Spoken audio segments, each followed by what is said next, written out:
¿Así? No sabíamos que en la mañana recién me invita y yo voy a poder entrar al trabajo. Wow, ¿y dónde se casa? ¿Acá en Lima o en provincia? Acá, casa. Pero está venido el rey de Rosana, con la reina Rosana. Ah, ya. Gloria a Dios. Bien. Vamos a ir al libro de... Bueno, si nos quedamos en el libro de Santiago, vamos a ir a Tesalonicenses, primera de Tesalonicenses 5:2.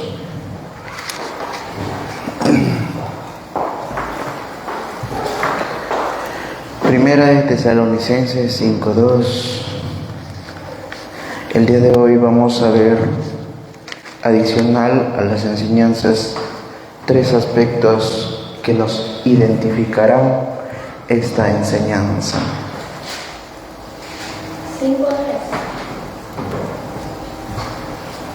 5:2. Primera de Tesalonicenses 5:2. Para la próxima, de acá a unos 15 días, vamos a ver cuál fue el inicio de todos los apóstoles. ¿Qué cosa es lo que fueron antes de ser cristianos? ¿Qué tipo de estudios y enseñanzas tuvieron antes de ser cristianos? ¿Y qué tipo de enseñanzas recibieron después? Va a ser como un testimonio de los apóstoles, pero grandísimo. De tal manera que eso nos va a animar a seguir creciendo en la vida espiritual. Porque vosotros sabéis perfectamente que el día del Señor vendrá, así como ladrón en la noche. Este mensaje les está llevando el apóstol Pablo, así como le llevaba a otras iglesias, a los corintios, por ejemplo, o aconsejaba a los demás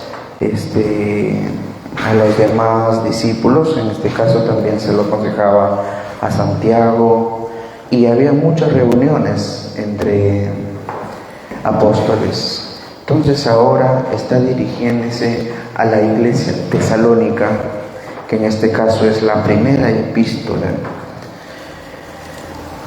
Porque vosotros sabéis perfectamente que el día del Señor vendrá. Cuando estos estaba predicando, tenían recientemente 20 años. Entonces lo que vamos a aprender hoy día es en qué tiempo ocurrió. Tenían 20 años difundiendo el mensaje de Jesús. ¿Por qué es que el apóstol Pablo viene y les pronuncia, les lleva este mensaje a la iglesia tesalónica? Porque vosotros sabéis que el día del Señor viene, ¿no es cierto? Porque el Señor Jesús, desde el momento que ascendió al cielo, les había ofrecido que Él vendría nuevamente. Desde entonces ellos empezaron a edificar esa esperanza de que el Señor Jesús vendría. Por eso que desde el momento que ascendió el Señor Jesús al cielo, no se hablaba más que de su segunda venida, porque la primera venida ya había sido muy evidente, naciendo como un ser humano, y la segunda venida ya vendría con poder y gran gloria.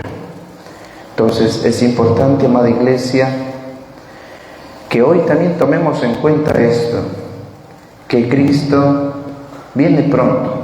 Lo que predicaba el apóstol Pablo, también se lo predico yo, porque vosotros sabéis perfectamente, es decir, le hablaba a una iglesia que ya conocía de Dios. Por eso le dice, sabéis perfectamente.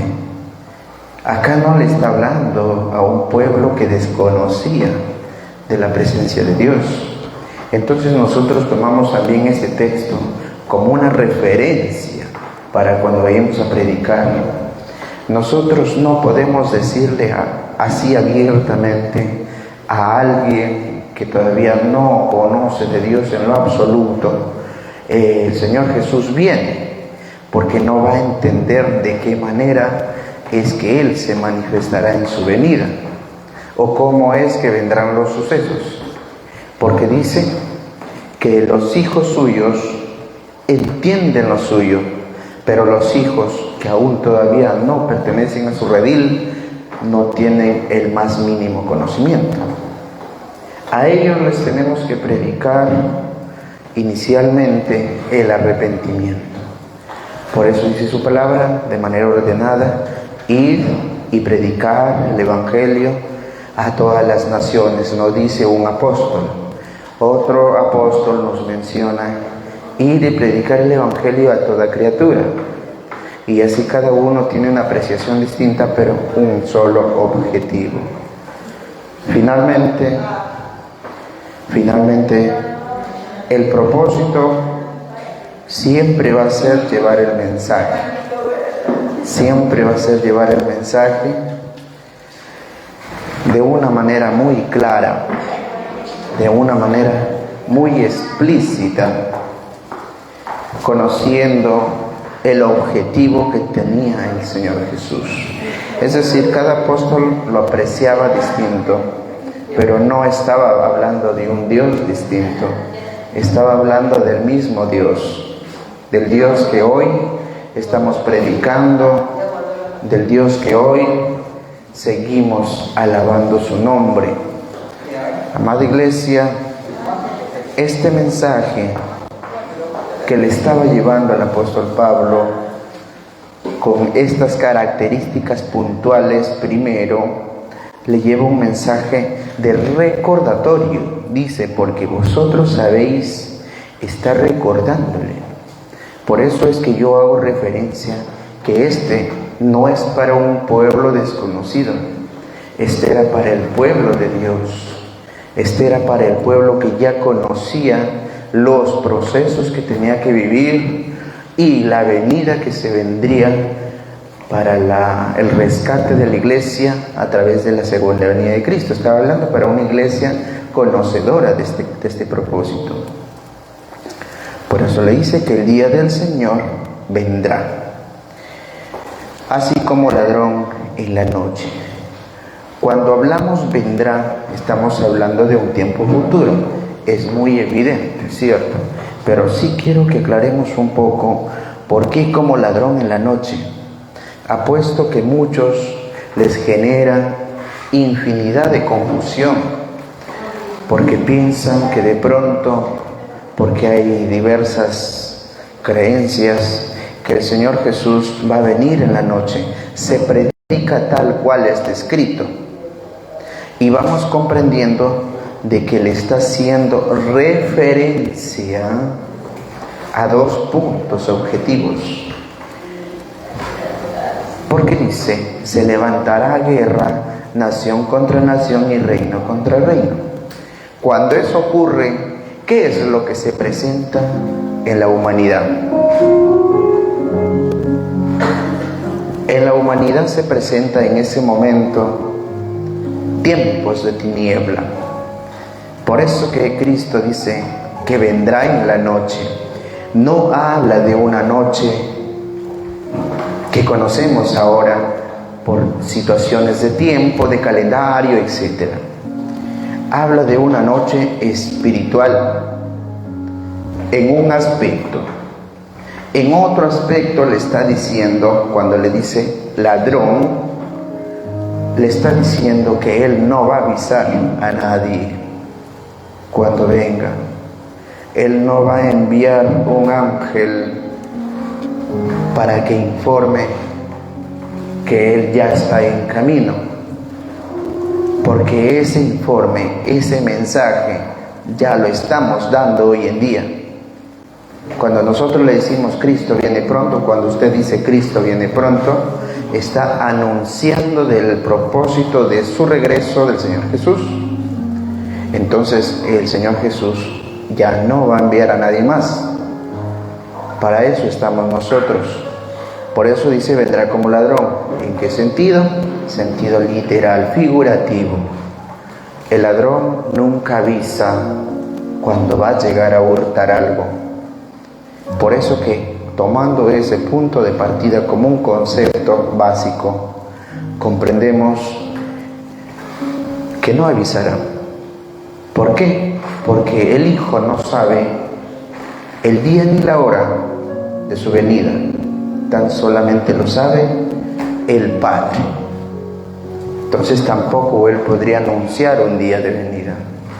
Ahora, si Dios hubiera puesto una fecha de retorno, todos estuvieran esperando esa fecha y para unos días antes tomar la decisión de arrepentirse, mientras estuvieran viviendo en un pecado y hubiera enorme libertinaje. Por eso, que con esa sabiduría que Dios empleó para llevar este texto, diciendo que nadie sabe el día de su venida, es con el objetivo de que sus hijos estén preparados. Es con el objetivo de que sus hijos estén atentos, estén llevando el mensaje, estén predicando, porque dice que tenemos que tener frutos. No sé si ustedes estuvieron en unos estudios que tuve en septiembre si no me equivoco, es donde hablábamos de las parábolas del sembrador. Si nosotros vamos a hacer una pequeña introducción en ese sentido, hacemos 2 ejemplos o 3 por ahí máximo, donde dice que una semilla cayó en piedras, la otra cayó en el camino y la otra sí cayó en una tierra fértil. Cuando habla de eso, esa tierra de la que hace referencia es la humanidad en general. Por 2 cosas garantiza eso. 1, que nosotros somos tomados del polvo de la tierra. 2, porque existen criterios y conceptos distintos. El que quiere lo recibe, por lo tanto se convierte en una tierra fértil. Pero también dice que hay una tierra donde creció la planta y luego murió. Vinieron las aves y arrebataron. Aquellos hacen referencia a todas las personas que reciben a Cristo, por un tiempo permanecen, tienen algunas dificultades en la vida espiritual y retroceden. Por una razón, solo el valiente persevera hasta el fin, porque las cosas de Dios son muy hermosas, pero también Satanás está constantemente buscando la oportunidad de que el ser humano no persevere en ese inicio. Es por ello que nosotros no debemos darle la oportunidad en lo absoluto. Cuando habla entonces de la noche, regresando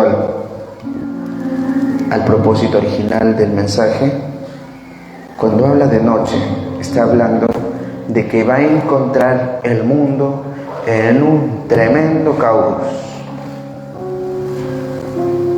Guerra, nación contra nación, reino contra reino, hambrunas, pestes, terremotos, etc. ¿En qué va a estar las naciones? En un gran caos. Por lo tanto se le denomina noche. ¿Y por qué también será noche? Porque Él no va a avisar. Hasta ahí tenemos 2 conceptos claros. Amén, amada iglesia. Bien, vamos a leer un texto más. El versículo 3, estamos en 1 Tesalonicenses 5:3. Que cuando digan paz y seguridad, entonces vendrá sobre ellos destrucción repentina, como los dolores de la mujer encinta, y no escaparán. Hemos escuchado muchísimos mensajes. Dentro de ellos muchos dicen: nosotros no sufriremos la gran tribulación. yo no sé a dónde se pensarán llevar su iglesia. Pero la Biblia me dice muy claro, incluso, que cuando digan paz y seguridad, ojo, está hablando ya de la ejecución del anticristo. Ojo, no ha venido todavía Cristo a llevar a su iglesia. Cuando diga paz y seguridad, entonces vendrá sobre ellos destrucción repentina. Ahora, si nosotros entendemos el texto tal como se lee, vamos a encontrar una contradictoria total y una confrontación total entre versículos bíblicos. Pero si nosotros llevamos al original de esta escritura, vamos a entender que esto se pronuncia juntamente con el Apocalipsis. No es el mismo, por si acaso, pero es parte del proceso del Apocalipsis.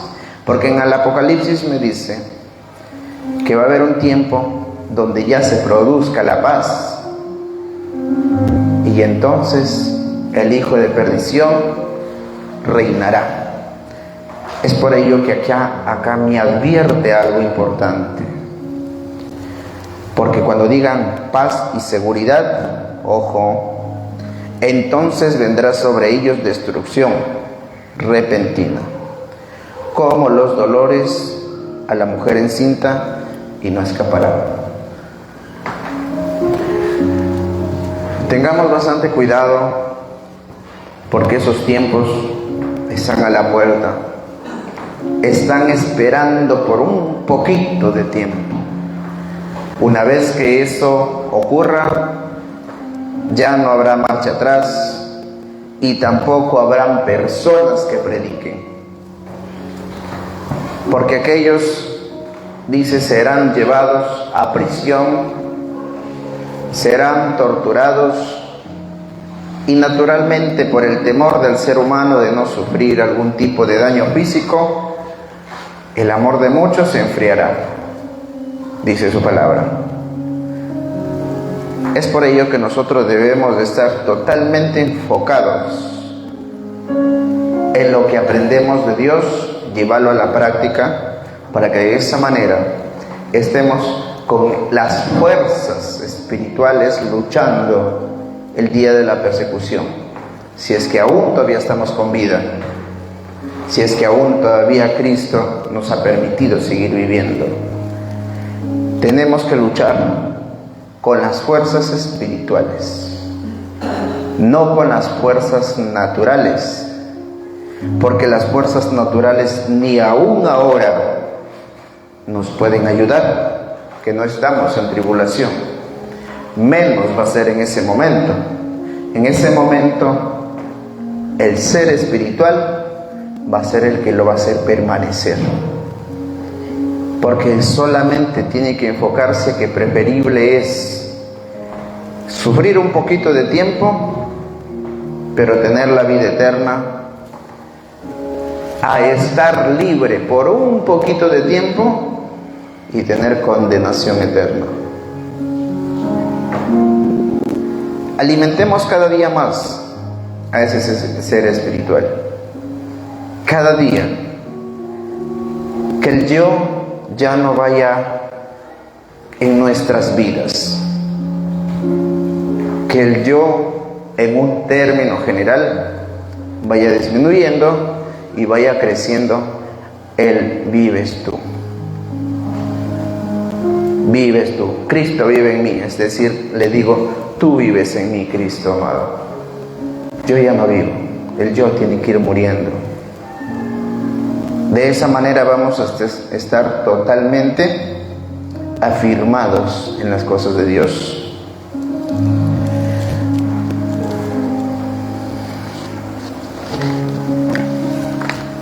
Vamos a Mateo. Creo que es un capítulo algo conocido, 24, 37. Luego de haber dado dos textos bíblicos, les menciono cuál es el título de fondo de este estudio. Y es como una pregunta: ¿qué hará usted? Así se llama el estudio. Este es el segundo capítulo. El primer capítulo ya lo dimos la vez pasada. Este es el segundo capítulo. ¿Quién encontró Mateo 24?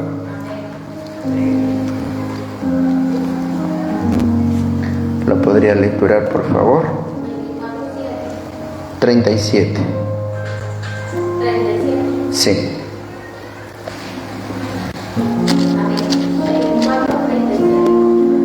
Amén. Hasta el 39.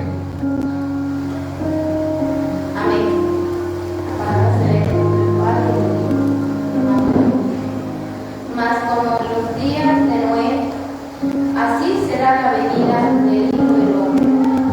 Porque como en los días antes del diluvio estaban comiendo y bebiendo, dándose en casamiento, bebiendo y casándose y dando en casamiento, hasta el día en que Noé entró en el arca, y no entendieron hasta que vino el diluvio y se los llevó a todos. Así será también la venida del Hijo del Hombre. Amén, gloria a Dios, bendiciones. Muy triste, ¿verdad? ¿Cuántos no conocemos esa etapa que vivieron en el tiempo de Noé? ¿Cuántos años predicó Noé? Noé predicó 120 años. El tiempo que le tomó para construir el arca, 120 años. Pero a pesar de eso, ese pueblo era tan duro de corazón, tan desobediente, que no le importó. Simplemente desobedeció. Ellos seguían en sus pecados en la magnitud que podían hacerlo. Adulterio, fornicaciones, homicidios, orgías, borracheras, todo lo que pueda emanar del mundo. Por eso dice: mas como en los días de Noé, así será la venida del Hijo del Hombre. En los días de Noé, Noé estaba construyendo el arca, Noé les estaba predicando mientras construía, y ellos decían: este está loco, este está loco. ¿Por qué decían eso? Vamos a remontarnos un poco a esos tiempos, necesariamente para poder comprender. Las lluvias en esos tiempos eran regularmente leves. Es más, en ese tiempo ni conocían el fenómeno del Niño, porque eso no existía. Las lluvias eran solamente para regar la naturaleza. Las lluvias solamente eran para que los campos se mantengan verdes y los cultivos puedan dar sus frutos. No habían lluvias exageradas. No existían durante todo ese tiempo. Por eso que a Noé no le creían. Cuando Noé iba predicando les decía: Dios dice que el que no se arrepiente y no ayuda a construir el arca no va a poder salvarse del diluvio. También les predicó que serían 40 días y 40 noches lloviendo, de tal manera que no quedaría ningún ser humano, porque eran las 24 horas lloviendo. Entonces ellos empezaron a decirle más aún que era un loco, y le decía: nosotros nos remontamos en las alturas, nosotros somos más inteligentes que tú, no tenemos que construir ninguna arca, nos vamos a las copas de los árboles. Siempre había una excusa, siempre había una respuesta para darle a Noé. Noé simplemente le compartía el mensaje y continuaba el ojo de Noé haciendo el arca.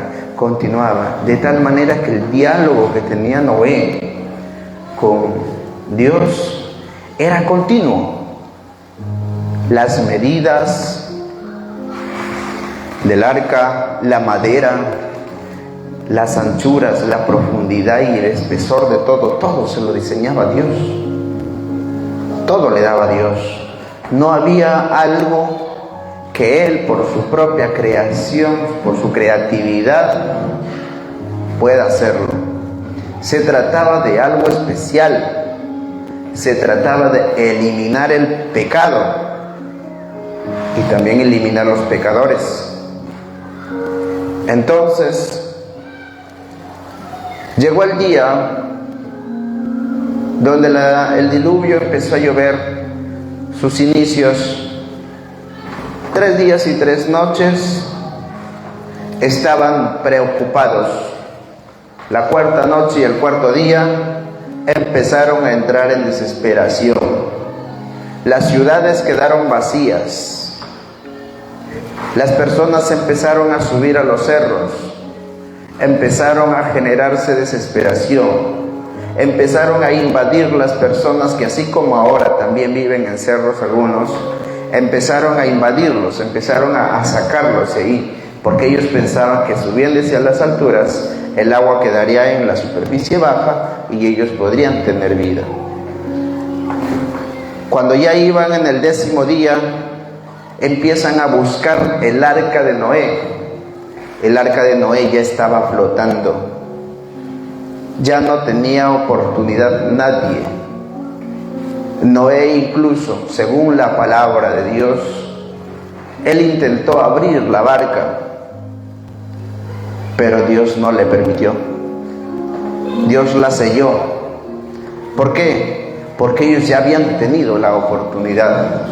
Tuvieron su tiempo, donde les predicó Noé, donde les llevó el mensaje. Muchos se congregaban, intentaban acercarse a Dios, pero luego se desanimaban y retrocedieron. Por eso que finalmente los que se salvan solamente son los hijos de Noé y las nueras. Ahí no se salva el suegro, no se salva el primo, no se salva el sobrino, porque hasta ellos habían entrado en una rebeldía tremenda. Con esto le quiero decir, amada iglesia, que así como esos tiempos había mucha rebeldía, también lo hay ahora. Hay muchos que de pronto dicen seguir a Dios, pero su corazón manifiesta otras cosas que nosotros como seres humanos no podemos detectar, pero Dios sí. Que muchos en este tiempo están siguiendo a Dios de una manera equivocada, que es otro aspecto. De una manera equivocada. ¿Cuáles son ellos? Son otras denominaciones cristianas. Denominaciones que no tienen la verdad cimentada. ¿Cuáles son las denominaciones? ¿Cuál sería pueblo de Dios? Le hago la pregunta. ¿Cuál es la iglesia verdadera?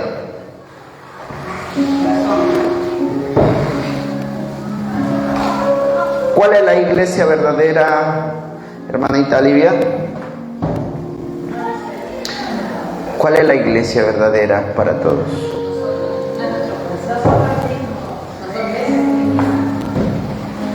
Cuando hablamos de la iglesia verdadera, hay 2 respuestas que damos.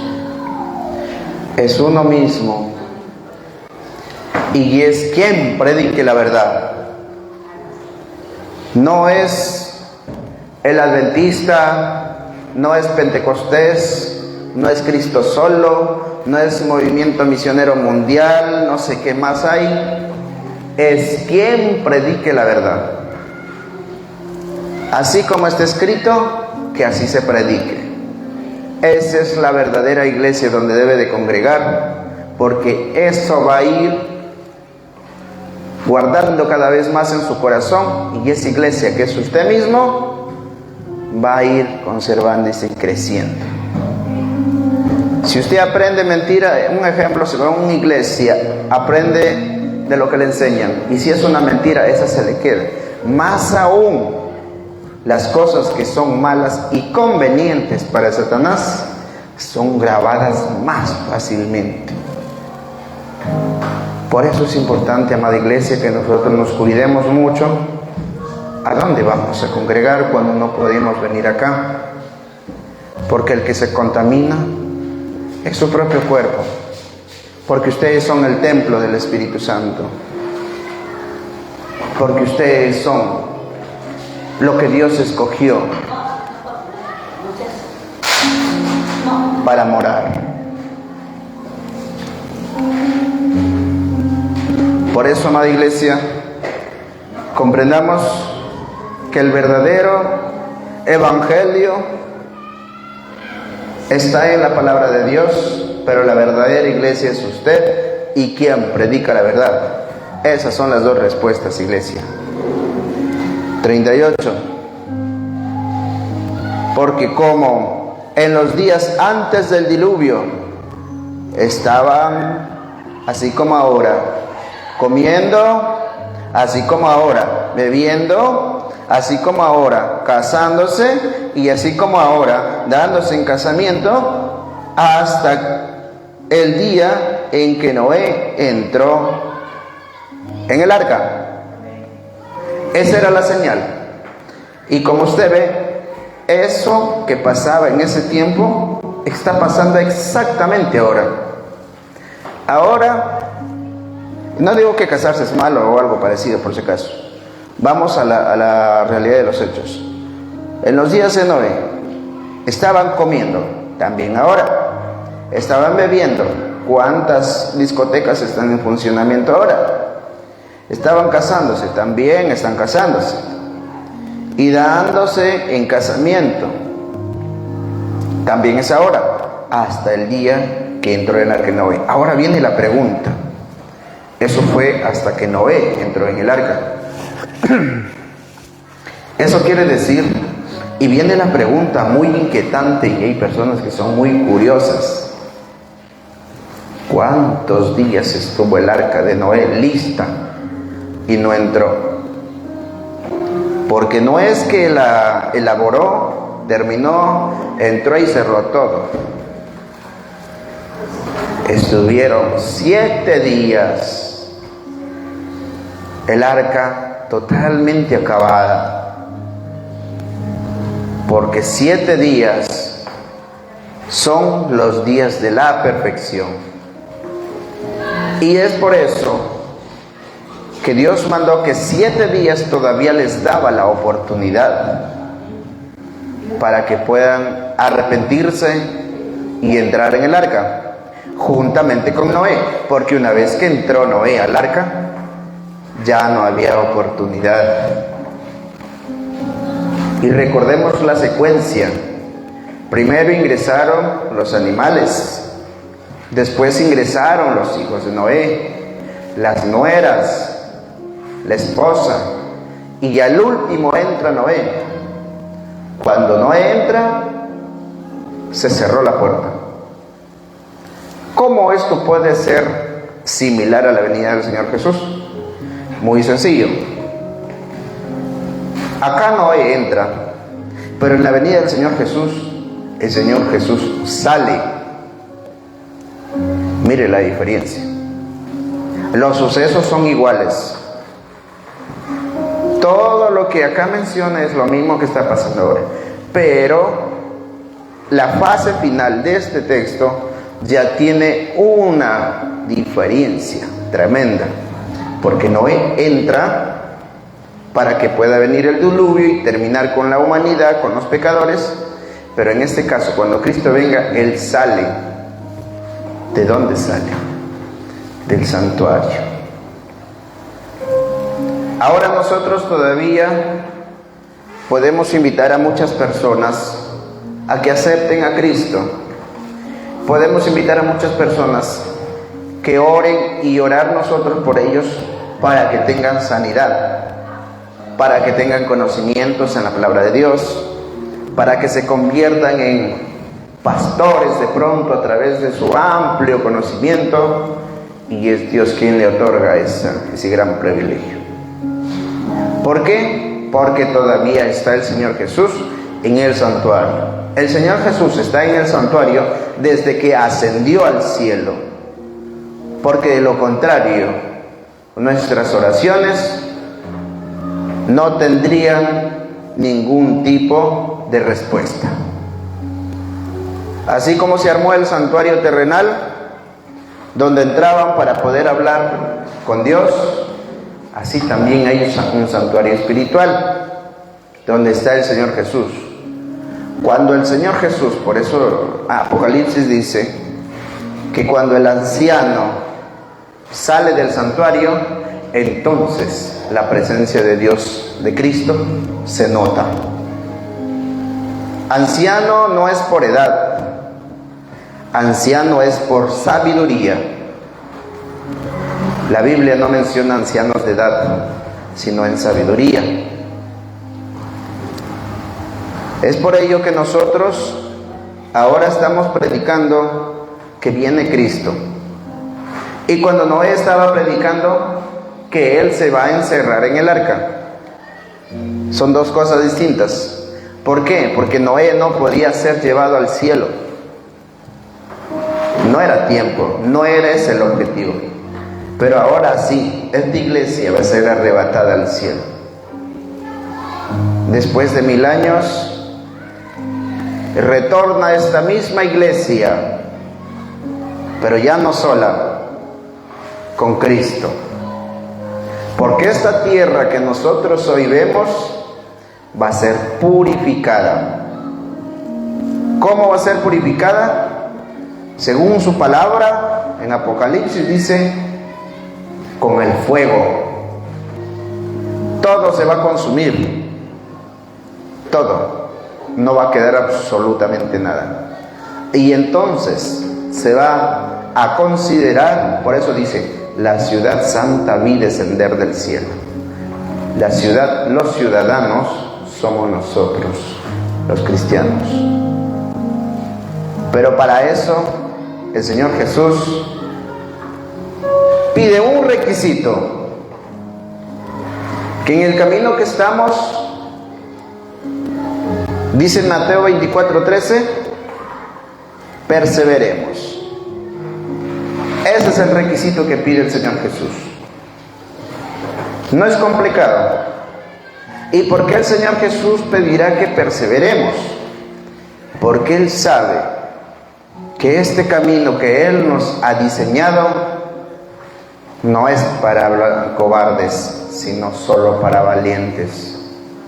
Muchos dicen, muchos pastores dicen, ven a Cristo y tus problemas se acabarán. ¿Usted qué cree? ¿Será verdad? No, porque si no, no sería para valientes. Sería para los que les gusta la vida fácil. Porque si vengo a Cristo y tengo todo resuelto, es una vida fácil. Venir a Cristo, servirle a Él, se presentan espiritualmente muchísimas cosas. Tantas que muchas veces hasta nos sentimos que no podemos. Pero ¿qué nos dice Mateo 24:13? Cuando tenemos esas dificultades, persevere, persevere, insista, usted puede, vence, usted no está solo. Pedid y se os dará, dice, pero tenemos que pedirlo. Tenemos que ir a Él pidiendo lo que necesitamos. 39. Y no entendieron hasta que vino el diluvio y se los llevó a todos. Así será también la venida del Hijo del Hombre. ¿Sabe cómo lo predican acá? que el fin del mundo va a ser con lluvia. Que incluso menciona que de acá a unos 5 años ya no va a ser el fenómeno del niño, sino va a ser el fenómeno mundial de la lluvia. Así le están denominando, ya le pusieron un título, todo. Porque acá dice en el 39, y este es un texto donde ellos se respaldan, y no entendieron hasta que vino el diluvio. ¿Por qué? ¿Por qué dicen ellos que es así? Porque en el versículo anterior, desde el 37, dice que los días de la venida del Hijo del Hombre serán como los días de Noé. Entonces dicen, mira, entonces lee el contexto 39 dice, y no entendieron hasta que vino el diluvio. Estamos hablando de la venida del Señor Jesús, por lo tanto ellos comparan que viene a ser lo mismo y que el fin del mundo va a ser con lluvia. Pueblo amado, usted y yo, ¿qué pensamos? ¿Será con lluvia o no?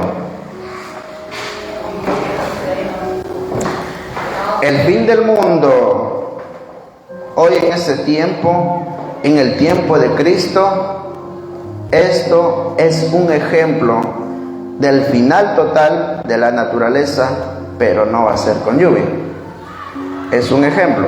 Acá va a haber lluvia, sí, pero no lluvia de agua, es lluvia de fuego. Es lluvia de fuego.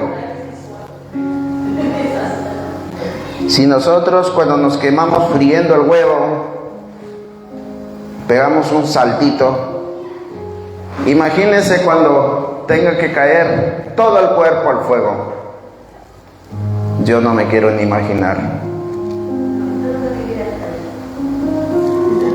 Por eso es que nosotros nos estamos preparando para estar con Cristo. Porque dice el Apocalipsis que nosotros juzgaremos hasta a los ángeles. Somos tan valiosos para Dios que hasta nos pone sobre los ángeles. ¡Qué gran victoria! ¡Qué gran victoria, pueblo de Dios!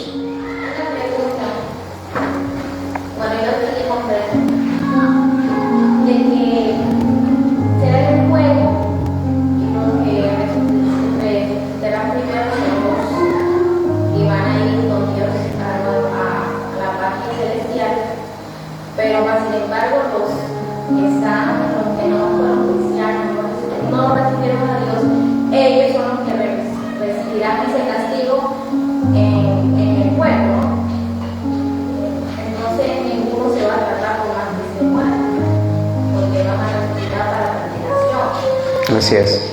Hay dos tipos de resurrecciones: resurrección para vida eterna y resurrección para condenación.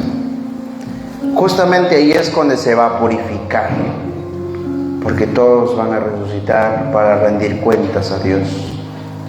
Y cuando venga la nueva Jerusalén, ese pueblo desobediente, rebelde, que no obedeció cuando tenía quien le predique, va a ser eliminado por completo.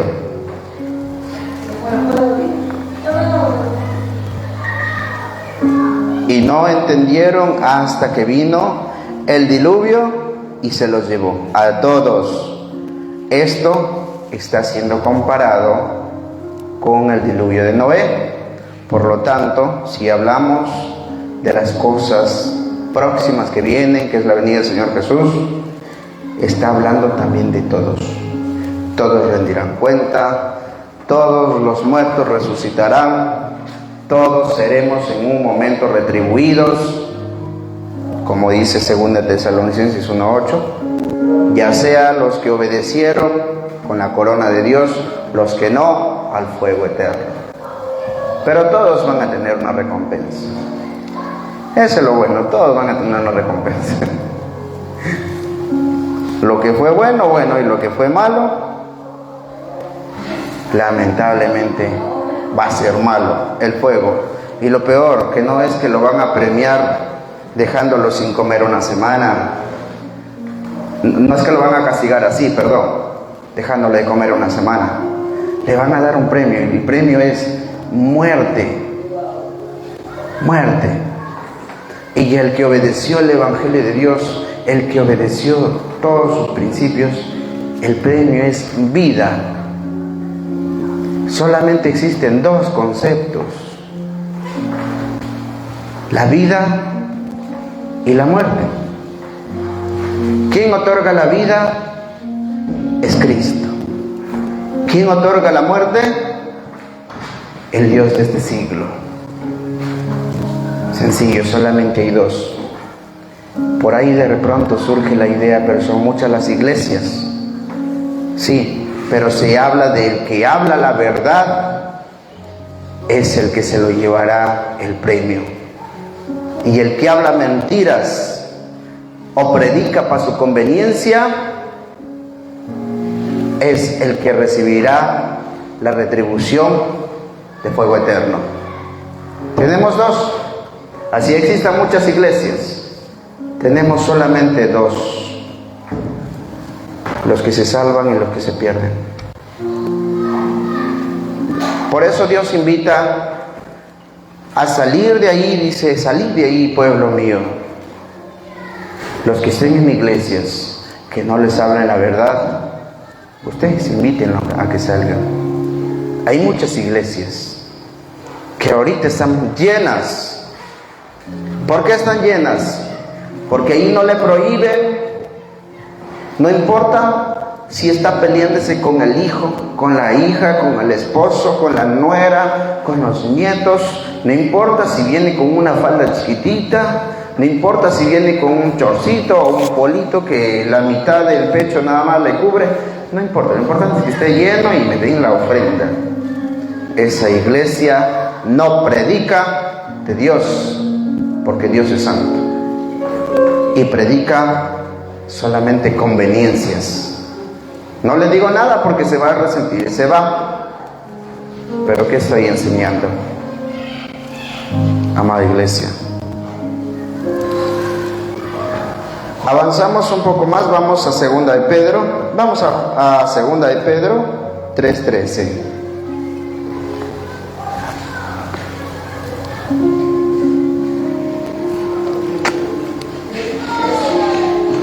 Segunda de Pedro 3:13.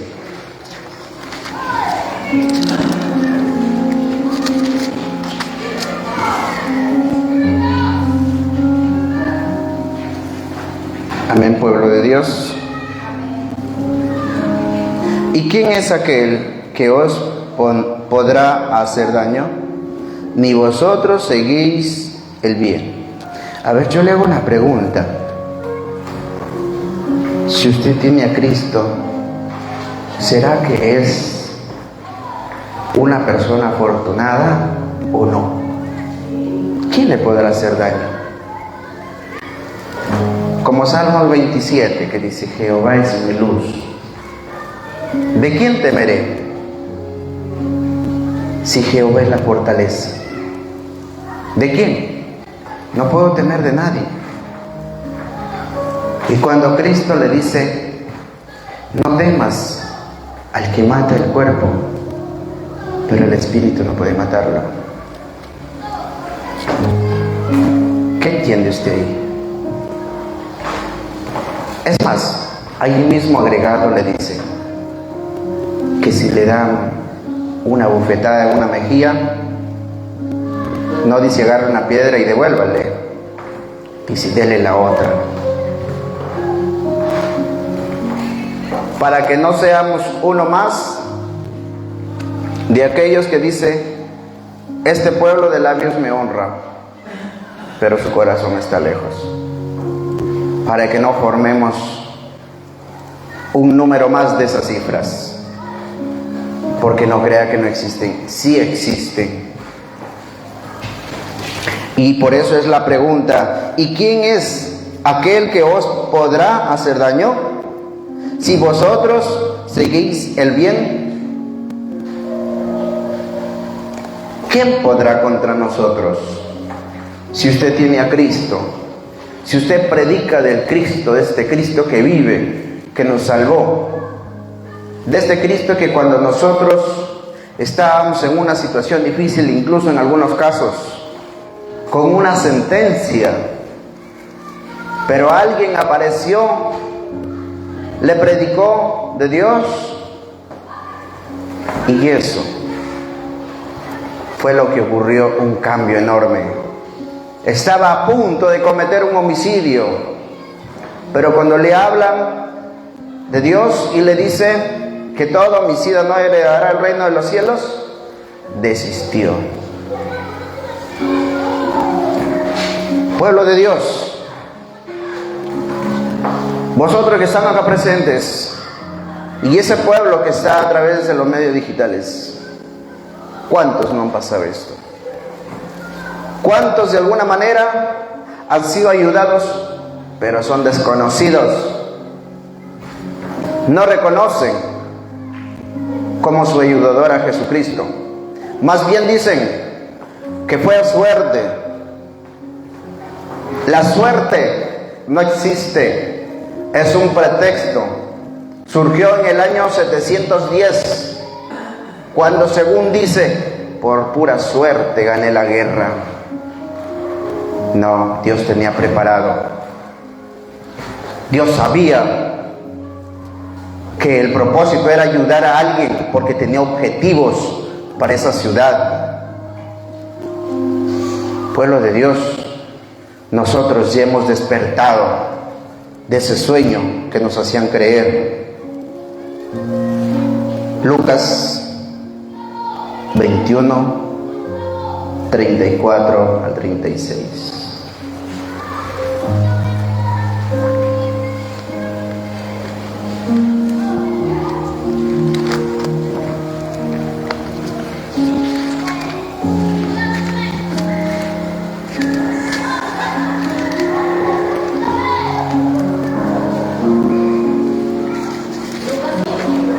Lucas 21, 34 al 36.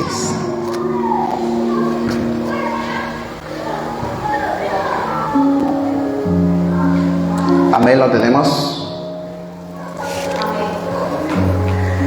Mirad también vosotros mismos, que vuestros corazones no se carguen de glotonería, y embriaguez de los afanes de esta vida, y venga de repente sobre vosotros aquel día. Traducido en las palabras que nosotros conocemos: no se aferren a las cosas de este mundo, no se aferren a las cosas que van a perecer, porque el día que Cristo venga y usted, por el afán diario, esté despreocupado de su vida espiritual, Cristo no lo espera. Tenemos muchísimos ejemplos. Hemos estado viendo el ejemplo de cómo será la venida del Señor Jesús, según el ejemplo que nos pone de Noé. Tenemos otros ejemplos: las 5 vírgenes. ¿Cuántos se recuerdan? Tenemos hasta alabanzas de eso. Los que estuvieron con todo completo ingresan. Los que no, pero yo tengo mi lámpara. Ah, pero no tienes aceite. No, yo prediqué 20 años. Ah, pero no tienes a Cristo. Una cosa es predicar y otra cosa es vivir lo que predicas. Son dos cosas distintas. Pero yo soy anciano de la iglesia. Es más, yo escudriño la Biblia más que el pastor. Pero soy un adúltero. ¿De qué me sirve? No tengo obediencia. Si yo conozco de la palabra de Dios, debo de inclinarme por la obediencia, obedecer lo que conozco, obedecer lo que predica, obedecer lo que yo mismo veo de su palabra. ¿De qué me sirve tener tanto tiempo? Resumido, amada iglesia, los afanes de este tiempo nos pueden conducir en un porcentaje de 40% a la perdición. Por una razón: yo sé cuándo he nacido, no sé cuándo voy a morir y tampoco sé de qué voy a morir. No vaya a ser que por estar ajetreado por ahí ocurra un accidente y pueda morir instantáneamente. O no vaya a ser que mi muerte esté predestinada como un infarto. Yo no sé. Por eso es importante que antes que todo tenga a Dios. Cuando usted tenga a Dios plenamente, créame que ni siquiera va a tener miedo de morir. Porque para mí el vivir es Cristo y el morir es ganancia.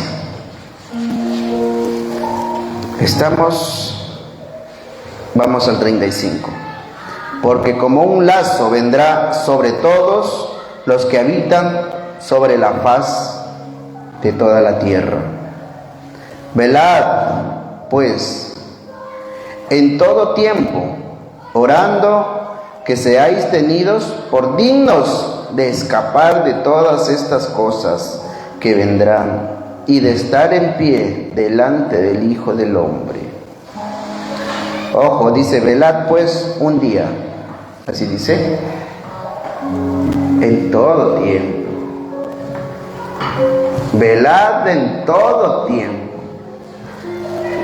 Esto me da respuesta a que si yo me descuido, me afano de las cosas materiales, no digo que no trabajemos, no digo que no nos preocupemos, pero que sea lo necesario por lo que nos preocupemos, no en abundancia, porque la abundancia puede ocasionar en el cristiano enfriamiento. Me preocupo en mis empresas, me preocupo en mi taller, en mi restaurante, en mi casa, en mis alquileres, no sé en qué. Y no me preocupo de mi vida espiritual. Pidámosle a Dios lo necesario para vivir. Que no nos falte, pidámosle a Dios que nos provea, que no nos falte. Y si nos quiere dar en abundancia, bienvenido, gloria a Dios. Pero recordémonos quién nos está dando. Y que si no fuera por Él, no lo tuviéramos. Antes de hacer cualquier tipo de gestión, que sea Cristo el que está antes que todo. Por eso dice, amad a Dios con la mitad del corazón, ¿no? Con todo tu corazón, con toda tu mente y con todo tu ser. Amén, iglesia. Bien, amada iglesia, hemos finalizado por el día de hoy. Que Dios los bendiga. Vamos a orar para dar por concluido. Amado Padre Celestial, bendice a tu pueblo, amado Dios, que se ha reunido con el objetivo de comprender más de tu mensaje. Padre Santo, permítenos tener más tiempo en tu presencia. Permítenos acercarnos cada vez más, Señor Jesús, a través de las alabanzas de tu palabra, a través de las oraciones. Bendito Señor, presta la atención que tú quieras prestar a tus hijos en el tiempo que tú quieras tu respuesta, Señor Jesús. Yo no soy merecedor de límites, de fechas para que dé respuesta. Tampoco soy merecedor para una exigencia que me escuches. Sin embargo, tengo la plena fe y confianza que tú me estás escuchando en este momento. Que tú estás en este momento escuchando a tu pueblo. Que sus oraciones, amado Dios, estén llegando hasta tu presencia. Y que de esa manera, amado Señor Jesús, tú a tu debido tiempo des respuestas. Perdona, amado Dios, a cada uno de tus hijos Si en algo en algún momento te ofendieron, perdóname, Señor Jesús, si en algún momento he contristado el espíritu. De pronto ni me di cuenta, Señor Jesús, pensando que las cosas estaban bien, he ofendido a mi prójimo. Perdóname, Señor Jesús. Haz las cosas nuevas en mi vida, Señor. Cada día quiero nacer de nuevo en tu presencia. Quiero ser renovado todos los días. Que la gloria sea siempre a ti, amado Señor Jesús. Hemos orado en el nombre del Señor Jesucristo. Amén.